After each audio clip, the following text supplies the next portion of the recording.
ನೀವೊಂದು ಮುಸ್ಲಿಂ ಮದುವೆಗೆ ಹೋಗಿ ಊಟಕ್ಕೆ ಕೂತಿದ್ದೀರಾ. ಎಲೆ ಬಂತು, ನೀರು ಬಂತು, ರೈತ ಬಂತು, ಯಾಕೆ ಕಬಾಬ್ ಕೂಡ ಬಂತು. ಆದರೆ ನೀವು ಎಕ್ಸ್ಪೆಕ್ಟ್ ಮಾಡ್ತಾ ಇದ್ದ ಆ ಒಂದು ಡಿಶ್ ಬಂದಿಲ್ಲ. ಸರಿ ಅಂತ ನೀವು ವೆಯ್ಟ್ ಮಾಡ್ತಾ ಇದ್ದಾಗ ನಿಮ್ಮ ಮೂಗಿಗೆ ಒಂದು ಒಳ್ಳೆ ಸುವಾಸನೆ ತಲುಪುತ್ತೆ. ಕಣ್ಣು ಮುಚ್ಕೊಂಡು ಮೈ ಮರೆತು ಆ ಸುವಾಸನೆನ ಒಳಗೆ ಇಳಿದು ಎಂಜಾಯ್ ಮಾಡ್ತಾ ಇರಬೇಕಾದ್ರೆ ಒಂದು ಡಿಸ್ಟರ್ಬೆನ್ಸ್. ಯಾರೋ ಸೌಟ್ನಲ್ಲಿ ತಪ್ಪಲಿಗೆ 2 ಸಲ ಜೋರಾಗಿ ಹೊಡಿತಾ ಇದ್ದಾರೆ. ಏನು ಅಂತ ಕಣ್ಬಿಟ್ಟು ರೈಟ್ ಸೈಡ್ ನೋಡಿದ್ರೆ ನಿಮ್ಮ ಲೈನ್ನಲ್ಲಿ ನೀವು ಎಕ್ಸ್ಪೆಕ್ಟ್ ಮಾಡ್ತಾ ಇದ್ದ ಆ ಡಿಶ್ನ ಬಡಿಸೋದಕ್ಕೆ ಶುರು ಮಾಡಿದ್ದಾರೆ. ಸರಿ ಅಂತ ನೀವು ವೆಯ್ಟ್ ಮಾಡ್ತೀರಾ. ಕೊನೆಗೂ ನಿಮ್ಮ ರೈಟ್ ಸೈಡ್ನಲ್ಲಿ ಕೂತಿರೋನಿಗೆ ಬಡಿಸೋದಕ್ಕೆ ಶುರು ಮಾಡ್ತಾರೆ. ನಿಮ್ಮ ಕಣ್ಣೆಲ್ಲ ಅವನ ಎಲೆ ಮೇಲೆ ಇರುತ್ತೆ. ಅವನಿಗೆ ಎಂಥ ಪೀಸ್ ಬರುತ್ತೆ ಅನ್ನೋ ಕುತೂಹಲ ನಿಮಗೆ. ಅವನಿಗೊಂದು ಆವರೇಜ್ ಆಗಿರೋ ಪೀಸ್ ಬೀಳುತ್ತೆ. ನಿಮಗೆ ಒಂದು ಕಡೆ ನಗು, ಇನ್ನೊಂದು ಕಡೆ ಇವನಿಗೋಗಿ ಇಂಥ ಪೀಸ್ ಬಿತ್ತಲ್ಲಪ್ಪ ಅನ್ನೋ ಒಂದು ಅನುದಾನ. ಈ ಥರ ಒಂದು ಮಿಕ್ಸ್ಡ್ ಎಮೋಷನ್ಸ್ ಅಲ್ಲಿ ಇದ್ದೀರಾ.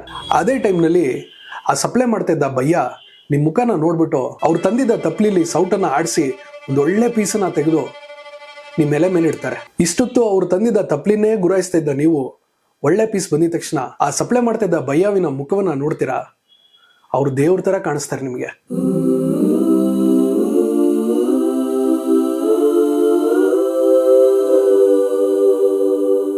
ಮತ್ತೆ ಒಂದು ಡಿಸ್ಟರ್ಬೆನ್ಸ್ ಏನಪ್ಪಾ ಅಂದ್ರೆ, ನಿಮ್ ಲೆಫ್ಟ್ ಸೈಡ್ ನಲ್ಲಿ ಕೂತಿದ್ದವನಿಗೆ ಆ ಸಪ್ಲೈ ಮಾಡ್ತಿದ್ದ ಭಯ್ಯ ನಿಮ್ಗಿಂತ ಒಳ್ಳೆ ಪೀಸ್ನ ಹಾಕ್ಬಿಟ್ಟಿದ್ದಾರೆ. ಈ ಸಲ ಇನ್ನೂ ದೊಡ್ಡದಾಗಿ ಮಿಕ್ಸ್ಡ್ ಎಮೋಷನ್ಸ್. ಆದ್ರೆ ಈ ಸಲ ನಿಮ್ಮ ಮೇಲೆ ನಿಮಗೆ ಮಿಕ್ಸ್ಡ್ ಎಮೋಷನ್ಸ್. ಜೀವನನೇ ಜಿಗುಪ್ಸೆ ಅನ್ನಿಸ್ಬಿಟ್ಟಿರುತ್ತೆ ನಿಮಗೆ. ಇಷ್ಟೆಲ್ಲ ಆಗ್ತಾ ಇರ್ಬೇಕಾದ್ರೆ ನಿಮ್ಮ ಮುಂದೆ ಆ ಎಲೆ ಮೇಲಿರೋ ಊಟ ನಿಮ್ಮನ್ನ ಕರಿತಾ ಇರುತ್ತೆ. ಸರಿ, ಆಗಿದ್ದೆಲ್ಲ ಒಳ್ಳೇದಕ್ಕೆ ಅಂತ ಹೇಳಿ ನಿಮ್ 3 ಬೆರಳನ್ನ ಯೂಸ್ ಮಾಡ್ಕೊಂಡು ಆ ರೈಸನ್ನೆಲ್ಲ ಸೈಡಿಗೆ ತಳ್ಳಿ ಆ ಪೀಸನ್ನ ತೆಗೆದು ಸೈಡಿಗೆ ಇಟ್ಟು ರೈಸ್ ಸ್ವಲ್ಪ, ಪೀಸ್ ಸ್ವಲ್ಪ, ಪೀಸಲ್ಲಿ ಅಂಟ್ಕೊಂಡಿರೋ ಮಸಾಲ ಸ್ವಲ್ಪ ಅಂತೇಳಿ 3 ಮಿಕ್ಸ್ ಮಾಡಿ ನಿಮ್ ಬಾಯಿಗಿಟ್ಟು 3 ಸಲ ಅಗಿಬೇಕಾದ್ರೆ ನಿಮ್ ಮೈಂಡಲ್ಲಿ ಒಂದು ಬ್ಲಾಸ್ಟ್. ನಿಮ್ ಸುತ್ತಮುತ್ತ ಏನ್ ನಡೀತಾ ಇದೆ ಅನ್ನೋದನ್ನೇ ಮರೆತು ಬಿಡ್ತೀರಾ. ನಿಮ್ಮ ನೆನಪೆಲ್ಲ ಅದನ್ನ ರೈತ ಜೊತೆ ಮಿಕ್ಸ್ ಮಾಡ್ಕೊಂಡು ತಿನ್ಲಾ, ಇಲ್ಲ ಕಬಾಬ್ ಜೊತೆ ಮಿಕ್ಸ್ ಮಾಡ್ಕೊಂಡು ತಿನ್ಲಾ, ಇಲ್ಲ ಅವ್ರು ಕೊಡೋ ದಾಲ್ ಜೊತೆ ಮಿಕ್ಸ್ ಮಾಡ್ಕೊಂಡು ತಿನ್ಲಾ ಅನ್ನೋ ಯೋಚನೆಯಲ್ಲಿರುತ್ತೆ. ಎಲ್ಲದನ್ನೂ ತಿಂದು ಮುಗಿಸಿ ಕೈ ತೊಳ್ಕೊಂಡು ಕೊನೆಯದಾಗಿ ಅವ್ರು ಕೊಟ್ಟಿರೋ ಆ ಸ್ವೀಟ್ ಅನ್ನ ತಿನ್ಬೇಕಾದ್ರೆ ಈ ಲೈಫೇ ಸಾರ್ಥಕ ಅನ್ಸುತ್ತೆ. ಇಷ್ಟೆಲ್ಲ ಬಿಲ್ಡಪ್ ಕೂಡ ಆ ಡಿಶ್ ಯಾವ್ದು ಹೇಳಿ? ಇನ್ಯಾವ್ದ್ರಿ? ಬಿರಿಯಾನಿನೇ. ಈ ಸ್ಟೋರಿನ ಕೇಳಿ ನಿಮಗೇನಾದ್ರೂ ಬಿರಿಯಾನಿ ತಿನ್ಬೇಕು ಅಂತ ಟೆಂಪ್ಟ್ ಆಗಿದ್ರೆ ಈ ವಿಡಿಯೋವನ್ನ ಇಲ್ಲೇ ಪಾಸ್ ಮಾಡಿ ಹೋಗಿ ಬಿರಿಯಾನಿನ ಆರ್ಡರ್ ಮಾಡಿ. ಬಿರಿಯಾನಿ ಡೆಲಿವರಿ ಆದ್ಮೇಲೆ ಈ ವಿಡಿಯೋವನ್ನ ರೆಸ್ಯೂಮ್ ಮಾಡಿ ಬಿರಿಯಾನಿ ತಿಂತಾ ನೋಡಿ. ನಾವು ನಮ್ಮ ಇವತ್ತಿನ ವಿಡಿಯೋದಲ್ಲಿ ನೋಡೋಕೆ ಹೋಗ್ತಾ ಇರೋದು ಬಿರಿಯಾನಿ ಹೇಗೆ ಭಾರತಕ್ಕೆ ಬಂತು ಅಂತ. Welcome back to the channel. ನಾನು ನಿಮ್ಮ ರಾಜ, ನೀವು ನೋಡ್ತಾ ಇದ್ದೀರಾ ಬಿಯಾಂಡ್ ಥಾಟ್ಸ್. ಬನ್ನಿ ತಿಳ್ಕೊಳ್ಳೋಣ ಬಿರಿಯಾನಿಯ ಇತಿಹಾಸ.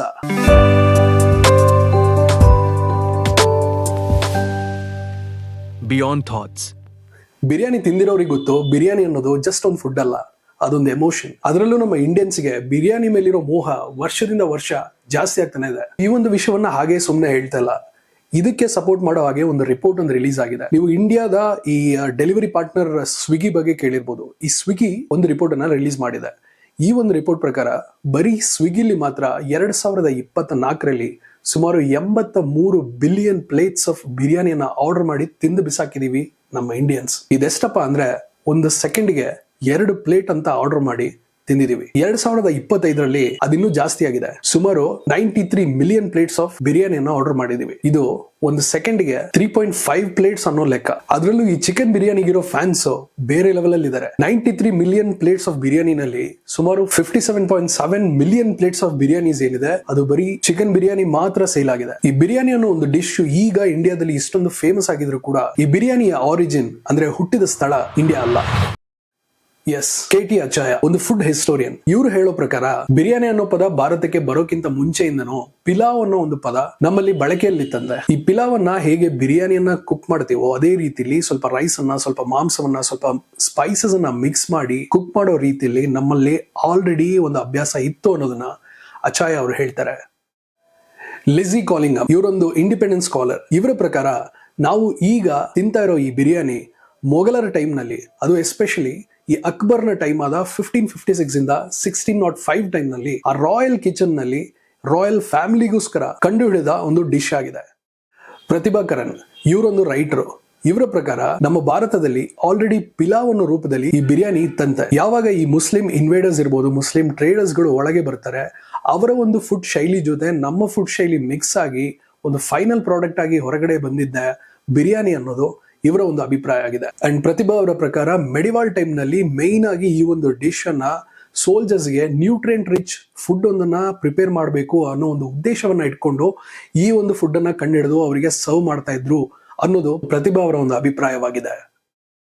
ಸೊ ಈ ರೀತಿ ಈ ಫುಡ್ ಹಿಸ್ಟೋರಿಯನ್ಸ್ ಇರ್ಬೋದು, ಈ ಸ್ಕಾಲರ್ಸ್ಗಳಿರ್ಬೋದು, ಅವರದೇ ಆದ ಒಂದು ರಿಸರ್ಚ್ ಅನ್ನ ನಡೆಸಿ ಅವರು ಕಂಡುಹಿಡಿದಿದ್ದ ಬಿರಿಯಾನಿ ಹಿಸ್ಟ್ರಿಯನ್ನ ಹೊರಗಡೆ ಹೇಳಿದ್ರು ಕೂಡ ನಿಜವಾಗ್ಲೂ ಈ ಬಿರಿಯಾನಿಯ ಆರಿಜಿನ್ ಎಲ್ಲಪ್ಪ ಅಂದ್ರೆ ಅದು ಪರ್ಷಿಯಾ, ಅಂದ್ರೆ ಈಗಿರೋ ಇರಾನ್ ಆಗಿದೆ. ಪರ್ಷಿಯಾದಲ್ಲಿ ಸುಮಾರು 6th ಸೆಂಚುರಿನಲ್ಲೇನೆ ಈ ಬಿರಿಯಾನಿಗೆ ಆಲ್ಮೋಸ್ಟ್ ಈಕ್ವಲ್ ಆಗಿ ಪ್ರಿಪೇರ್ ಮಾಡೋ ಫುಡ್ ಆದ ಪಿಲಾಫ್ ಅಥವಾ ಪುಲಾವ್ ಅನ್ನೋ ಒಂದು ಡಿಶ್ ಆಲ್ರೆಡಿ ಯೂಸ್ ಅಲ್ಲಿ ಇತ್ತಂತೆ. ಈ ಪಿಲಾಫ್ ಅನ್ನ ಅವರು ರೈಸ್ ಜೊತೆ ಸ್ವಲ್ಪ ಮಾಂಸವನ್ನ, ಸ್ವಲ್ಪ ತರಕಾರಿಗಳನ್ನ, ಸ್ವಲ್ಪ ಆಯಿಲ್ ಅನ್ನ, ಹಾಗೆ ಕೆಲವೊಂದು ಸ್ಪೈಸಸ್ ಗಳನ್ನ ಮಿಕ್ಸ್ ಮಾಡಿ ನಾವು ಈಗ ಹೇಗೆ ಪಲಾವನ್ನ ಅಥವಾ ಬಿರಿಯಾನಿಯನ್ನ ಮಾಡ್ತೀವೋ ಅದೇ ರೀತಿಲಿ ಅವರು 6th ಸೆಂಚುರಿನಲ್ಲೇ ಮಾಡ್ತಾ ಇದ್ರಂತೆ. ಇನ್ಫ್ಯಾಕ್ಟ್ ಈ ಬಿರಿಯಾನಿ ಅನ್ನೋ ಡಿಶ್ ಪರ್ಷಿಯಾದಿಂದನೇ ಬಂದಿರಬಹುದು ಅನ್ನೋದಕ್ಕೆ ಒಂದು ಕಾಂಕ್ರೀಟ್ ಕನೆಕ್ಷನ್ ಅನ್ನ ಕೊಡೋದು ಏನಪ್ಪಾ ಅಂದ್ರೆ ಆ ಬಿರಿಯಾನಿ ಅನ್ನೋ ಹೆಸರು. ಪರ್ಷಿಯಾದಲ್ಲಿ ಬಿರಿಯಾನ್ ಅಂತಂದ್ರೆ ಆಯಿಲ್ ನಲ್ಲಿ ಕುಕ್ ಮಾಡೋದಕ್ಕಿಂತ ಮುಂಚೆ ಫ್ರೈ ಮಾಡೋದು ಅಂತ ಅರ್ಥ. ಇನ್ನು ಕೆಲವೊಂದು ಫುಡ್ ಹಿಸ್ಟೋರಿಯನ್ಸ್ ಗಳು ಹೇಳೋ ಪ್ರಕಾರ ಈ ಒಂದು ಬಿರಿಯಾನಿ ಅನ್ನೋದು ಪರ್ಷಿಯಾದ ವರ್ಡ್ ಆದ ಬೇರಿಯಾ ಅನ್ನೋ ವರ್ಡ್ ಇಂದನೂ ಬಂದಿರಬಹುದು ಅಂತ ಅವರ ಒಂದು ವಾದವಾಗಿದೆ. ಪರ್ಷಿಯಾದಲ್ಲಿ ಬೇರಿಯಾ ಅಂತಂದ್ರೆ ಫ್ರೈ ಮಾಡೋದು ಅಥವಾ ರೋಸ್ಟ್ ಮಾಡೋದು ಅಂತ ಅರ್ಥ. ಈ 6th ಸೆಂಚುರಿನಲ್ಲಿ ಪರ್ಷಿಯಾದಲ್ಲಿ ಇಷ್ಟೊಂದು ಫೇಮಸ್ ಆಗಿದ್ದ ಈ ಪಿಲಾಫ್ 7th ಸೆಂಚುರಿ ಅಷ್ಟರಲ್ಲಿ ಅರಬ್ನ ಮುಸ್ಲಿಂ ಆರ್ಮೀಸ್ ಯಾವಾಗ ಪರ್ಷಿಯಾವನ್ನ ಇನ್ವೇಡ್ ಮಾಡಿ ಅದನ್ನ ತನ್ನ ಕೈವಶಕ್ಕೆ ಪಡಿಸ್ಕೋತಾರೋ ಆಗ ಈ ಪಿಲಾಫ್ ಅನ್ನೋ ಒಂದು ಫುಡ್ ಅರಬ್ ಮುಸ್ಲಿಮ್ಸ್ ಗಳಲ್ಲೂ ಕೂಡ ತುಂಬಾನೇ ಪ್ರಚಲಿತವಾಗುತ್ತೆ. ಅವರು ಕೂಡ ಆ ಡಿಶ್ ಅನ್ನ ಹೇಗೆ ಪ್ರಿಪೇರ್ ಮಾಡೋದು ಅನ್ನೋದನ್ನ ಪರ್ಷಿಯನ್ ಅವರಿಂದ ಕಲ್ತ್ಕೊಂಡು ಅವರು ಕೂಡ ಕುಕ್ ಮಾಡಿ ಅದನ್ನ ತಿನ್ನೋದಕ್ಕೆ ಶುರು ಮಾಡ್ತಾರೆ. ಹೀಗೆ ನಂತರದ ದಿನಗಳಲ್ಲಿ ಯಾವಾಗ ಈ ಅರಬ್ ಆರ್ಮೀಸ್ಗಳು ಈ ಮಿಡಲ್ ಈಸ್ಟ್ ಆಗಿರ್ಬೋದು ಅಥವಾ ಸೆಂಟ್ರಲ್ ಏಷ್ಯಾ ಆಗಿರ್ಬೋದು ಇಲ್ಲೆಲ್ಲ ತನ್ನ ಆರ್ಮಿಯನ್ನ ಇನ್ವೇಡ್ ಮಾಡಿ ಆ ಒಂದು ದೇಶವನ್ನ ತನ್ನ ವಶಕ್ಕೆ ಪಡಿಸ್ಕೊಂಡಾಗ ಅವರ ಜೊತೆ ಬೇರೆ ಬೇರೆ ದೇಶಗಳಿಗೆ ಈ ಪಿಲಾಫ್ ಕೂಡ ಟ್ರಾವೆಲ್ ಮಾಡ್ತಾ ಇತ್ತು.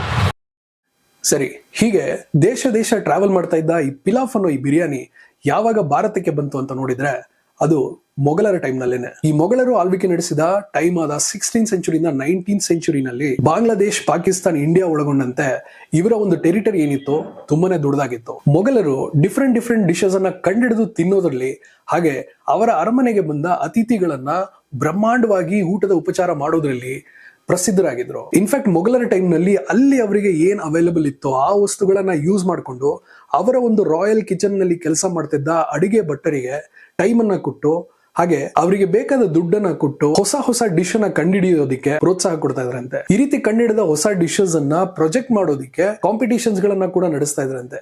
ಈ ಕಾಂಪಿಟೇಷನ್ಸ್ ಅಲ್ಲಿ ಯಾರೆಲ್ಲ ಗೆಲ್ತಾ ಇದ್ರೋ ಅವರಿಗೆ ಪ್ರೈಸಸ್ ಗಳನ್ನ ಕೂಡ ಕೊಡ್ತಾ ಇದ್ರಂತೆ. ಮೊಘಲರ ಆ ಒಂದು ಟೈಮ್ ನಲ್ಲೇನೆ ನಾವು ಈಗ ಎಂಜಾಯ್ ಮಾಡ್ತಿರೋ ಕಬಾಬ್ ಇರ್ಬೋದು, ಕುರ್ಮಾ ಇರ್ಬೋದು ಅಥವಾ ನಾನ್ ಬ್ರೆಡ್ ಇರ್ಬೋದು, ಇವೆಲ್ಲವನ್ನ ಇಂಟ್ರೊಡ್ಯೂಸ್ ಮಾಡಿದ್ದು ಮೊಘಲರ ಆ ಒಂದು ರಾಯಲ್ ಕಿಚನ್ ನಲ್ಲೇನೆ. ಈ ಮೊಘಲರಿಗೆ ಈ ಬಿರಿಯಾನಿ ಮೇಲಿರೋ ಒಂದು ಸಂಬಂಧವನ್ನ ಇನ್ನೂ ಹೆಚ್ಚಿಸೋದಿಕ್ಕೆ ಒಂದೆರಡು ದಾಖಲೆಗಳು ಕೂಡ ಇದೆ. ಮೊದಲನೇದಾಗಿ ಈ ಬಾಬರ್, ಈ ಮೊಘಲ್ ಡೈನಸ್ಟಿಯನ್ನ ಸ್ಥಾಪಿಸಿದವರು, ಇವರು ಬರೆದಿರೋ ಒಂದು ಲೆಟರ್ ನಲ್ಲಿ ರೈಸ್ ಅನ್ನ, ಮಾಂಸವನ್ನ ಹಾಗೆ ಕೆಲವೊಂದು ಸ್ಪೈಸಸ್ ಗಳನ್ನ ಮಿಕ್ಸ್ ಮಾಡಿ ಮಾಡಿರೋ ಒಂದು ಡಿಶ್ ನ ಬಗ್ಗೆ ಮೆನ್ಷನ್ ಮಾಡಿದ್ದಾರೆ. ಅಂಡ್ ಎರಡನೇದಾಗಿ ಇದೇ ರೀತಿ 16th ಸೆಂಚುರಿನಲ್ಲಿ ಮೊಘಲ್ ಎಂಪೈರ್ ನಲ್ಲಿ ಅಡ್ಮಿನಿಸ್ಟ್ರೇಷನ್ ಮತ್ತು ಕಲ್ಚರ್ ಅನ್ನ ಡಾಕ್ಯುಮೆಂಟ್ ಮಾಡ್ತಾ ಇದ್ದ ಐನ್ ಐ ಅಕ್ಬರಿ ಅನ್ನೋರು ಈ ರೈಸ್ ಮತ್ತೆ ಮಾಂಸದಿಂದ ಕೂಡಿದ ಒಂದು ಡಿಶ್ ಏನಿದೆ ಈ ಮೊಘಲರ ಫ್ಯಾಮಿಲಿನಲ್ಲಿ ತುಂಬಾನೇ ಪ್ರಚಲಿತವಾಗಿದೆ ಅನ್ನೋದನ್ನ ಡಾಕ್ಯುಮೆಂಟ್ ಮಾಡಿದ್ದಾರೆ. ಸೊ ಈ ರೀತಿ ಈ ಮೊಘಲರು ಇಂಟ್ರೊಡ್ಯೂಸ್ ಮಾಡಿದ ಈ ಬಿರಿಯಾನಿ ಇಂಡಿಯಾದ ನಾರ್ತ್ ಸೈಡ್ ನಲ್ಲಿ ಬಳಕೆಯಲ್ಲಿತ್ತು. ಆದ್ರೆ ಈ ಮೊಘಲರ ಬಿರಿಯಾನಿ ಬರುವ ಬಹಳ ವರ್ಷ ಹಿಂದೆನೆ ನಮ್ಮ ಸದರ್ನ್ ಬೆಲ್ಟ್ ಆದ ಕೇರಳ, ಕರ್ನಾಟಕ, ತಮಿಳುನಾಡು ಅಂತ ಇದು ಸ್ಪೈಸಸ್ ಗಳಿಗೆ ಬಹಳನೇ ಫೇಮಸ್ ಆಗಿತ್ತು. ಅಂಡ್ ಈ ಒಂದು ಪಾರ್ಟ್ ನಲ್ಲಿ ಮೊಘಲರು ಬಿರಿಯಾನಿಯನ್ನ ಭಾರತಕ್ಕೆ ತರುವ ಬಹಳ ವರ್ಷ ಹಿಂದೆನೆ ನಾವು ಆ ಬಿರಿಯಾನಿಯ ರುಚಿಯನ್ನ ಕಂಡಿದ್ವಿ. ಎಸ್, ನಮ್ಮ ಇಂಡಿಯಾದ ಈ ಸದರ್ನ್ ಪಾರ್ಟ್ ನಲ್ಲಿ ಅತಿ ಹೆಚ್ಚಾದ ಈ ಸ್ಪೈಸಸ್ ಗಳನ್ನ ಬೇರೆ ಕಂಟ್ರಿಗಳಿಗೆ ಎಕ್ಸ್ಪೋರ್ಟ್ ಮಾಡ್ತಾ ಇದ್ವಿ.